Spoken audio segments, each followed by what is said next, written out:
You were looking for a teenage narrator and I was waiting for you. That's it.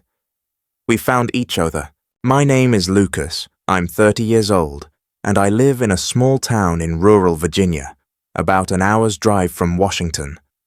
Every morning, the smell of fresh coffee follows me to the small office behind my house, where I'm the co-founder of a renewable energy startup. It's a job that inspires me, but one my family never really cared to understand. In their minds, I'm still the kid who messes with wires and machines. For a long time, that was fine. I didn't need approval. I just wanted to be seen, to belong. But everything changed 2 years ago, on my mother's birthday. I had booked my flight weeks in advance and taken time off from work. I wanted to arrive before the party, help with the preparations, like I did every year. I called excitedly to let them know, and my father picked up. "Dad, I'm coming in 2 days early, okay? Need me to bring anything?" He hesitated. His silence said everything. When he finally spoke, his voice was heavy, strange. "Lucas, maybe it's better if you don't come this year." I thought it was a joke. It wasn't. "Natalie is bringing her new boyfriend, an important guy, successful, a manager at an investment firm in Chicago. You know how it is. And, well, maybe your presence might take the shine off the evening." That's when he made it clear. "If you show up, you'll embarrass the whole family. Better not come." I froze, the coffee cooling in my hand, the world spinning in slow motion. He wasn't confused, he didn't misspeak, he meant exactly what he said. I spent the rest of the day in silence. I thought about the more than $2,000 I had been paying every month to keep my parents' house running. Electricity, water, internet. For almost 2 years, never mentioned it, never asked for anything. And now I was the embarrassment. I opened the banking app and cancelled all the automatic payments. One by one, not out of anger, but because for the first time in my life, I chose myself. The following week, the messages came. First, my mom. "The internet's down. Can you check on it for us?" Then my dad. "The electric bill hasn't been paid." And Natalie. "The guests are arriving and we don't have Wi-Fi. Fix this now." No one asked how I was doing. No one mentioned what had been said. Just requests, as if I were a service, not their son. On the day of the party, I stayed home.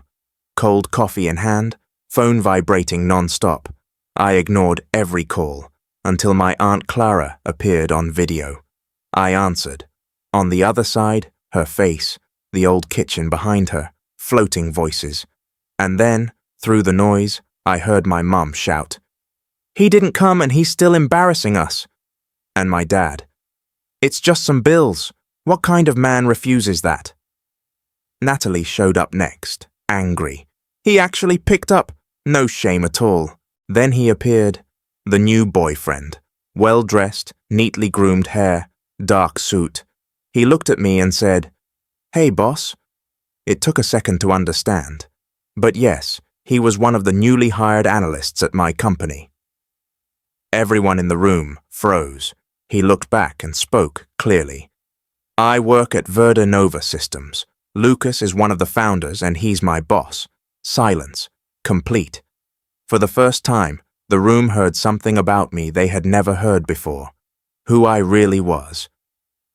I just smiled and said, "I hope your grand entrance to the family was memorable." And I hung up.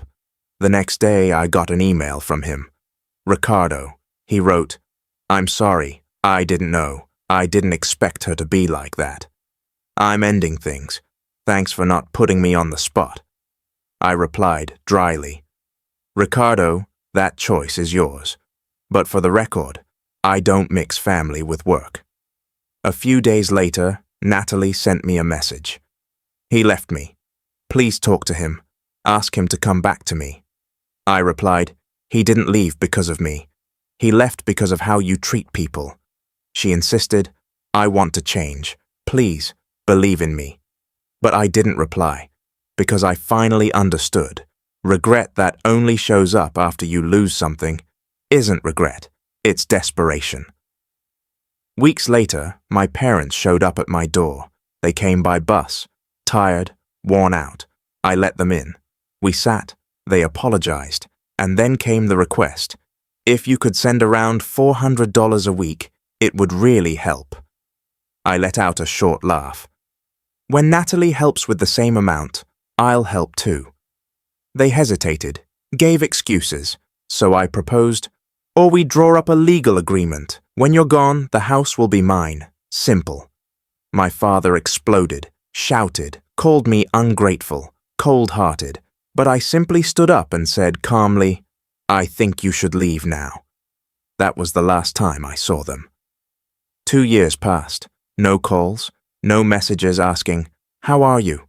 Just silence. And you know what? I stayed silent too. And for the first time, it protected me. Today I keep living my life, same house, same job, but a different person in the mirror.